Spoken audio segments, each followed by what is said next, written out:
Il est 6h46 sur RMC et votre invité, Raphaël, je ne l'ai pas sous les yeux, vous allez me l'apprendre, j'en suis sûr. On va Christian partir Ben Lagdar, pour qui l'Italie. oui, on va parler d'Italie avec lui, puisqu'il est spécialiste de l'économie des drogues à l'Université de Lille 2. Bonjour Christian Ben Lagdar. Bonjour, Merci d'être avec nous. merci Alors à on le vous. disait, en Italie, le débat est donc ouvert, ça y est, sur la légalisation du cannabis. Dites-moi, on est hypocrite, nous, ici, en France? Est-ce qu'on est hypocrite en France? Oui, pas seulement en France, mais peut-être particulièrement. On est d'accord que depuis une quarantaine d'années, la guerre à la drogue est en échec et on se rend compte que différents pays avancent sur la question du cannabis et que la France reste plus ou moins figée sur les positions de la loi de 70. Et pourquoi on est figé?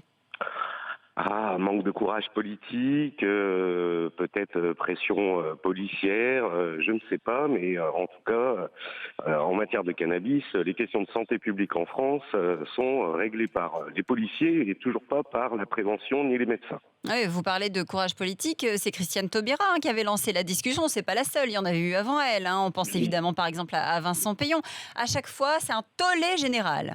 C'est un tollé général, l'opposition s'insurge et du coup, le débat ne s'ouvre pas et on reste encore une fois sur les positions d'une loi qui a été prise en 1970 et qui est toujours d'application, alors même que les prévalences d'usagers de cannabis sont énormes par rapport à nos voisins européens.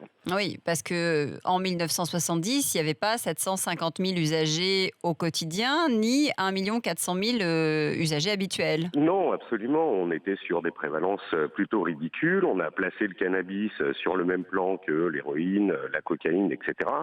Sauf que pour ces deux autres drogues, les prévalences restent plus ou moins stables et petites, alors que pour le cannabis, aujourd'hui, c'est un produit de consommation courante. Mais pourquoi? Parce qu'on se dit, oulala, si demain on commence à parler de légalisation, ça veut dire qu'on légitime l'usage de la drogue, c'est ça qui se passe dans nos têtes? Eh bien, écoutez, c'est l'argument utilisé généralement par les opposants, alors même qu'on laisse faire une épidémie qui, depuis plus de 20 ans, graduellement, d'année en année, augmente avec des problèmes sanitaires à la clé, des morts sur les routes de France attribuables au cannabis, bien sûr, et voilà. Des morts dans les cités aussi, on a vu encore à Marseille, même si ça n'est pas encore totalement prouvé, mais on parle de règlement de compte lié à la drogue, encore 2 ce week-end. Il faut les compter aussi. Bien sûr, le marché du cannabis se diversifie énormément en ce moment. Les parts de marché valent de plus en plus cher. Et lorsque la concurrence s'installe sur le marché des drogues, ça amène à de la violence et des morts. Vous dites les parts de marché valent de plus en plus cher. Vous avez un ordre d'idée à nous donner? Non, j'ai pas d'ordre d'idée, mais par contre, on voit bien que le cannabis est maintenant disponible sur Internet, que l'autoproduction existe, on peut cultiver du cannabis soi-même, et donc que la concurrence est de plus en plus forte sur ce produit.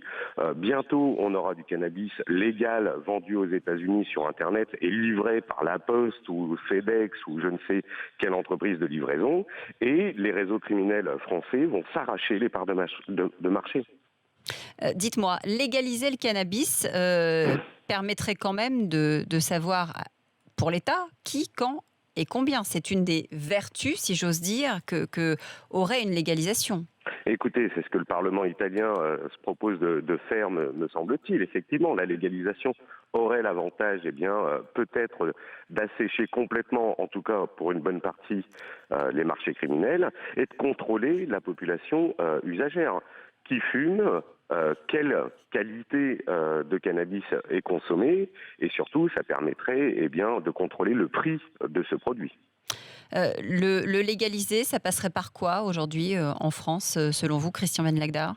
Ça passerait par déjà un débat d'ampleur, effectivement, et ensuite peut-être par la création d'un monopole ou en tout cas d'une autorité de régulation pour s'attacher à ne pas faire de publicité vis-à-vis de ce produit, contrôler la vente interdite aux mineurs évidemment, contrôler les quantités vendues et contrôler la qualité que l'on proposerait par le marché.